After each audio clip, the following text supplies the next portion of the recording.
Promise.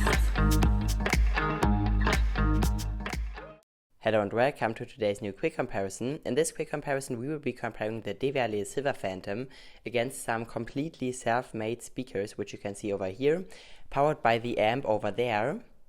This is a Marantz amp which I usually use for my quadral speakers, but now the amp is powering the self-made speakers, and I also selected some very nice tracks, also some jazz tracks, where we can see how they stack up. This time we won't focus that much on soundstage, which you would of course get with the stereo speakers and not so with the Phantom, as it only has one tweeter. But rather only on sound, so we can hear how they stack up. Of course, these speakers are almost as expensive as the Phantom, just because we had to buy every single part on our own. A company like Devialet pays, I think, 10 times less the price. But before the noise outside from my mom gets too loud, I will just start with the track.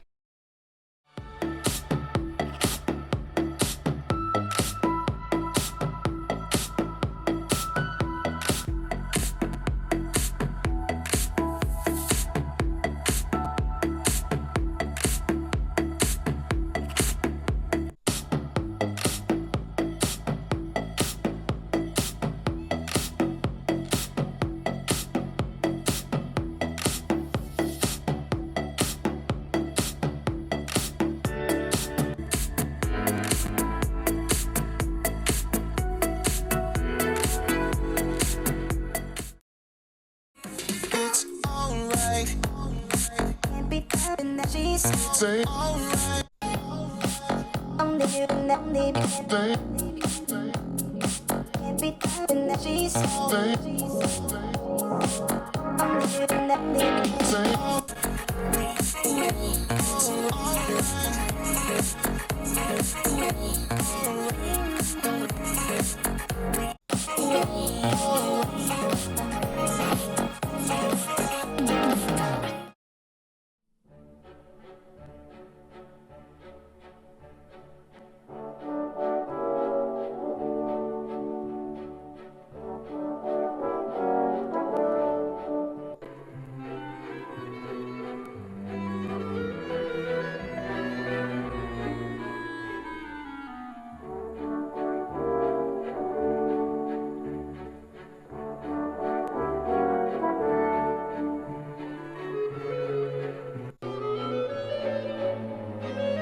this was it from the sound check, and I'm really impressed by these little speakers.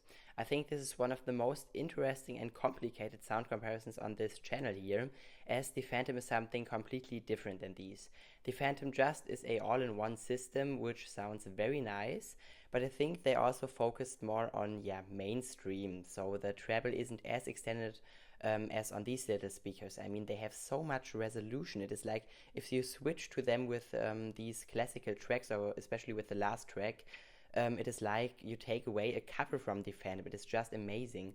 Also, the organization of the sound and the entire soundstage, even with this little distance between the speakers, was so much better than with the Phantom. The Phantom really sounded bad with the classic tracks compared to these high-end speakers here, or hi-fi speakers, and maybe not high-end, but they somehow remind me of some Avalon speakers. Maybe you know them, Avalon Acoustics. It is a high-end company from America, and they make very big speakers. Sadly, no compact or bookshelf speakers, but somehow the sound signature reminds me of these. My dad owned a Avalon Eidolon Diamond some time ago, but he sold it, and they sounded like this, just in much bigger.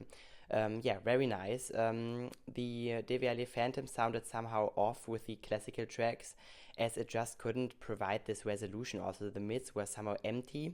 But of course you had the advantage of the bass. The only thing you have to do with these speakers is move them farther away so you get even more stereo separation.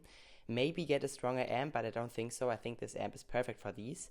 And of course also get a little subwoofer. Of course the subwoofer has to be sophisticated, so no pumping home theater subwoofer, which has a crossover, I think. I don't know how to call this, but the subwoofer takes over at about 150 Hz usually, and these home theater subwoofers from Bose or something take over at about 350 Hz, so they sound quite hollow just to impress the listeners. But you have to get a hi-fi subwoofer, which of course has the right frequency to take over the bass, if you understood what I mean. I don't think so, but anyways, of course, the Phantom had this bass, especially with the last track. You had some pump, and you couldn't get this with the hi-fi speakers here. They just have two little drivers. They can't provide this, although they definitely have mids and treble on their side by a long distance compared to the Phantom. The Phantom had no chance whatsoever when it comes to mids and treble. Of course, the bass of the Phantom was much stronger, but maybe half as precise on these speakers. The bass was very precise on these hi-fi speakers compared to the Phantom. Of course, the Phantom has these huge woofers at the side, and these little speakers just can't keep up with this. But like I said, therefore you can simply get a subwoofer from the money you saved from this system to the Phantom. So the Phantom is about $2,000 to $2,500, and this system should cost you about $1,500. And for $500 you can easily find a very, very good used subwoofer, which is very hi-fi and sounds very nice, and in complements with this system very nice, or blends in with this system. Of course, like I said, bass is on the Phantom's side, but mids and treble for classical and jazz music is definitely on the side of this hi-fi system here. I'm very impressed by this. I will of course listen to the speaker more, as I'm just blown away by these now. They have such a great organization. Let me quickly check this word. I don't know how it is called in English. So now I finally found the word. These speakers have way more spaciousness to them than with the Phantom. Google Translate also said speciality. I don't know how to pronounce it, but you know what I mean. You could simply hear where the instruments were coming from. Everything sounded very organized.